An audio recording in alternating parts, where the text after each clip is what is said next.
Hi, I'm here to speak with Jerry Sullivan. You must be Dr. King. Your patient is right over here. You've been cleared to speak with him, doctor, but I'm not sure how much you'll get from him. Still can't speak. A crushed larynx isn't so quickly healed. Can he blink? Move his hands? Well, yes, but... I'll get what I need.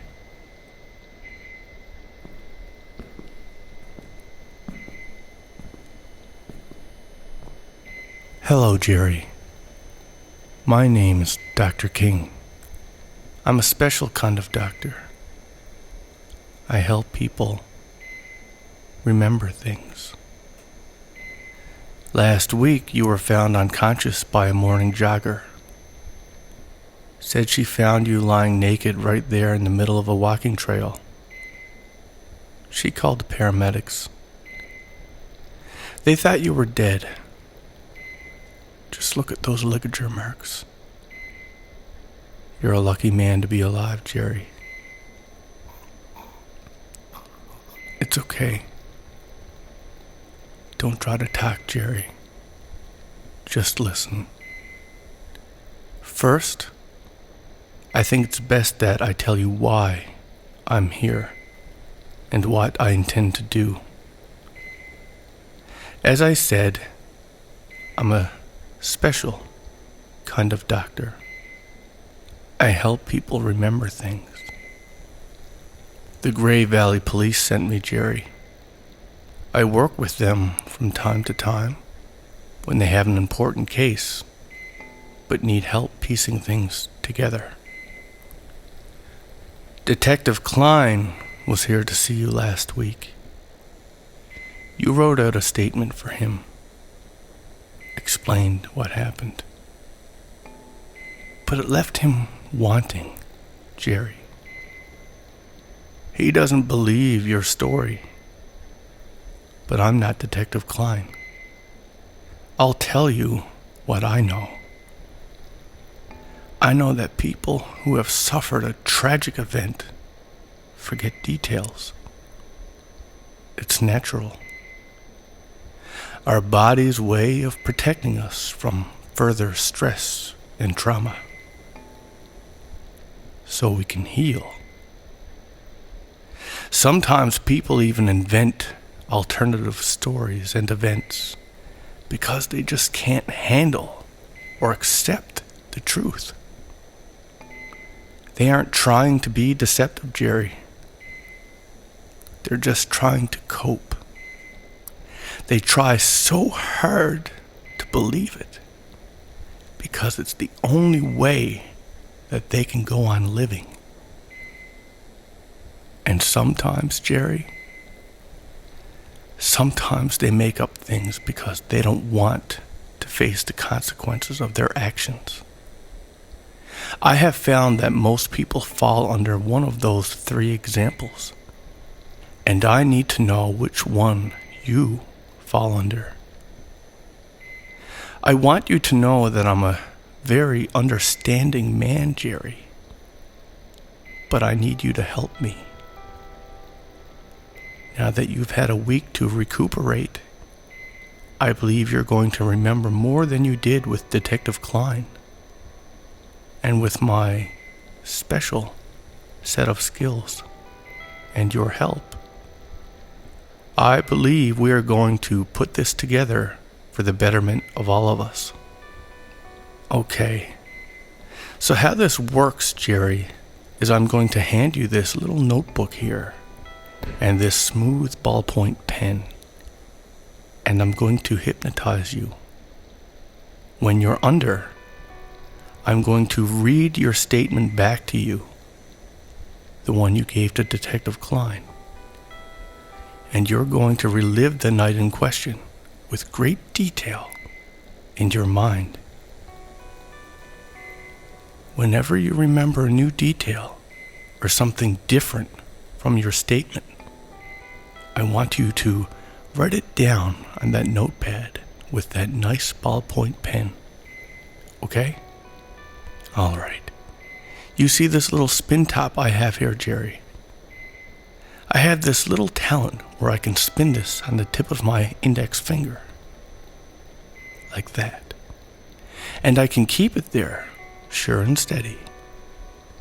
I want you to watch it spin, Jerry. Watch it spin as I count down from 5. When I say sleep, you're going to be under my spell, Jerry. And then you're going to relive the night in question and write down any differences or important details on that notepad. When I say the word tomato, you will wake up. Ready? 5, 4, 3, 2, 1. Sleep. You had just gotten off work at the Steady Inn. It was a Friday, and you were on evenings. You didn't get off until 11 p.m. It was a new job, and this was your 5th shift. You had discovered a few days earlier that the Balsam Valley walking trail made for a good shortcut between your house and new place of work. And so you decided to take it. Though the trail is very popular during the day, you found it to be very isolated and quiet during the night. You could hear every twig rattle with the occasional gentle breeze. It was a long walk. It would normally take you 45 minutes to reach the end. It was only 5 minutes into your walk when your arm began to get tired. You started to regret bringing that suitcase with you. It felt as though it weighed 100 pounds, though you knew it only weighed a few. It certainly didn't feel that heavy when you had brought it to work that afternoon. You knew something wasn't right. It began to make you paranoid. The night seemed to get darker as you walked. You wished you had skipped work and took it during the day. But you needed the time and distraction of work to build your courage so that you could follow through with this journey. You knew you couldn't delay it. You knew this might be your only chance. You were now angry at yourself for sleeping in. You were getting frightened, and you contemplated running back from which you came, rather than to push on through the foreboding woods. That's when you began to feel eyes at your back. You felt as though someone were right behind you. At first you told yourself that you were just being irrational. You were just scaring yourself. But then you heard something. You felt as though you heard the faintest of footsteps in the distance behind you. You thought maybe you weren't alone after all. You kept pace, but looked behind you as you walked. There was nobody there. Maybe it was too dark, or the person was too far away to see, you thought to yourself. And you continued on. The suitcase was getting heavier now. You told yourself that such a thing wasn't possible. It was just in your head. But deep down you knew it was true. You were sweating profusely. Your legs felt weak and rubbery. How could something so insignificant do so much harm, you thought. You knew there was no escape before you even began this journey. Even if you made it home, the police would soon come looking for you. Nobody was ever going to believe your story, but still, if you could just put it back where you found it, everyone would be safe again. It should never have been moved. he was attached to it, and he went where it went. You cursed your curiosity. The sound of footsteps behind you were getting closer now. It sounded no further back than 20 feet. You turned and looked, but no one was there. You began to worry that you would never be able to undo what you had done. He wasn't going to let you. The suitcase was heavier now. It felt as though it had been filled with stone. You had to drag it. You were faint. Your heart was palpitating heavily. Now the sound of footsteps seemed only just behind you. Still, when you looked, nobody was there. Even so, you could sense him there. What it felt like to be preyed upon. Now you were terrified. Your courage to do what you felt was right had gone. So you left the suitcase and began to run. The last thing you remember is everything fading to black. That was your entire statement to Detective Klein. Now I'm going to wake you up, and we are going to see what you had written in that little notepad there. I'm going to count to 5, and then you are going to be awake again and alert, ready to tell me everything you know. Okay? Ready. 1, 2, 3, 4, 5. Tomato. Welcome back.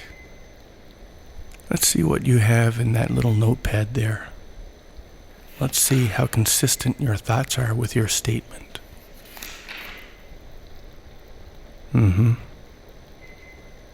I see. Well, the good news is that you really do believe that this is what happened. It means that you told the truth as you believe it to be. The bad news is that, well, it doesn't match up with what we found. I know it hurts to hear the truth, Jerry, but this is the only way you can heal.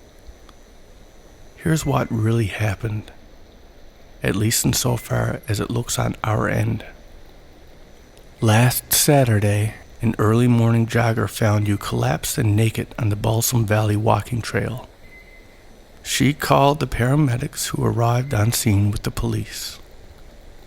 While the paramedics took you to the hospital, the police began to sweep and investigate the area. Next to your body was a suitcase. Inside the suitcase was a dozen or so pieces of paper, all of them scribbled full of Bible verses, sketches of crosses, and that sort of thing. The only other thing in the suitcase was a plain, generic silver necklace. It seemed very old, but there was nothing particularly noteworthy about it. Suffice to say, it seemed really odd to find a seriously injured naked man in the middle of a popular walking trail on a warm Saturday morning. It's even stranger that the man had seemingly walked the trail alone at night, and stranger still, that the suitcase was filled with religious scribbles and a plain old silver necklace. The police weren't able to find your clothes or a wallet, so it took them a while to find out who you were, Jerry. A detective came to talk to the doctors, and they said that it appeared as though somebody tried to strangle you. The ligature marks on your neck actually matched the pattern on that necklace you had been carrying in the suitcase. On the surface, it appeared that you were the victim of foul play, but all things considered, it was all very odd. Next, The detective made a visit to your home. You know what they found, don't you, Jerry? They found the dead bodies of your poor elderly parents, strangled to death. The marks on their necks matched that necklace too. Then the detectives went next door to question a neighbor, but nobody answered the door. A car was still in the driveway, so this made them curious. One of the officers peeked into the living room window. He saw a male body lying there on the floor. He was also dead. He had been strangled too, seemingly with the same necklace. It looked as though you had killed all three of them Thursday night and just got up, went to work the next day, carrying that suitcase with the murder weapon inside. I don't know where you threw your clothes or why, or how you almost strangled yourself, but from this side, you look like a murderer who just felt guilty and tried to off yourself in the same way as your victims on some secluded walking trail. What are you writing? Okay. I think we are done here, Jerry. Thank you for your time.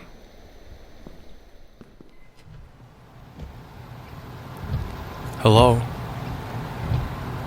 Oh, hello, Detective Klein. Yes, I picked up the necklace from the lab.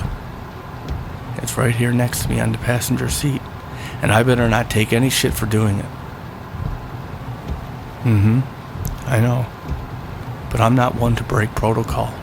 I only did this because we are friends. I don't know why you couldn't just wait until they sent it over themselves. Yeah. You're not going to get what you want from this guy. He really does have some serious psychological issues. Yes. Yes, he was under. Fully under, I'm sure. He believed everything he told me, but it's really, really out there stuff. Yeah, the only information I got out of him was through scribbles on a notepad, and it was crazy too. Well, he said the night prior to the night of the murders he had taken the same trail to work and went off the beaten path. Anyway, somewhere along the way he came across a shallow grave, and that's where he found the necklace. From his notes, it sounds like he believed the necklace belonged to an old serial killer that used to strangle his victims some 30 years ago. Jerry believes that the man's spirit was attached to the necklace and went wherever it went, like it's cursed or something. He blames that spirit for all of the murders, like he was killing from beyond the grave or whatever. You know, all this, what? Well, Jerry thought that if he brought the necklace back to where he found it, that the spirit would be trapped there and the man couldn't kill anymore. Yeah, he said something about weird religious graffiti around the gravesite, carved into the nearby trees. He believed it's what kept the man's spirit there. I think that's actually what he tried to draw on the paper in the suitcase. Like I said, he really believed it, and he said that the spirit wouldn't let him put the necklace back. That he was free to kill again, and he wouldn't let Jerry take that away from him. Of course, it's bullshit, but you should probably get a couple of guys out there to see if they can find anything remotely like that anyway. In the meantime, I would say that the defense is going to plead temporary insanity, and in my professional opinion at this point, it looks like he is in fact insane. Listen, I'm on my way to your office with the necklace right now. I just have to make a quick stop at home. Just hold tight till I get there, and we'll hammer this out.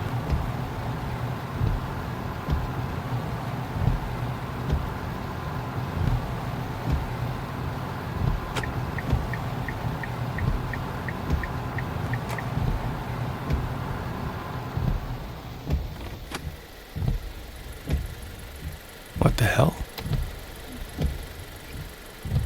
Where'd it go?